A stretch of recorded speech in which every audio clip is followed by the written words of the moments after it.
Mag-abroad po ako ulit, sabi niya mapapahamak po ako doon, sir. Tapos may mga sakit po yung pamilya ko, kaya kailangan po basbasan po yung mga gagamitin ko para maayos po yung pamilya ko, sir. Sabi niya kasi kailangan lahat ng nasa sayo para hindi ka malasin at ang pamilya mo, ibasbas natin yan.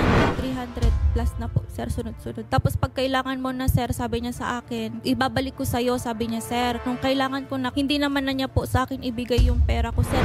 1.1 million binasbasan nyo. Ngayon, nasaan na po yung 1.1? Nabasbasan nyo na po ba? Kasi kung hindi, ma'am, kayo mabasbasan sa loob ng kulungan. Hindi naman po ako masamang tao, sabi ko nga po. Sasamahan namin siya sa NBI. Imbestigahan ka ng NBI, sasampa ng kaso ng NBI. Kung magkita man tayo, payag ka ba na magkaroon tayo na agreement na magbabayad ka? Ay, oo naman! Sama namin kayo sa Isabela. Okay, ma'am? Opo.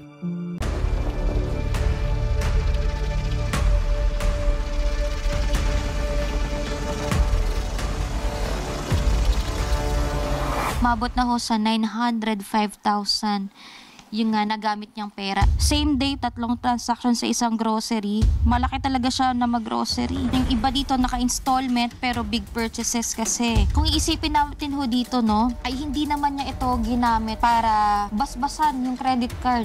Ginamit niya ito para sa kanyang personal na interest.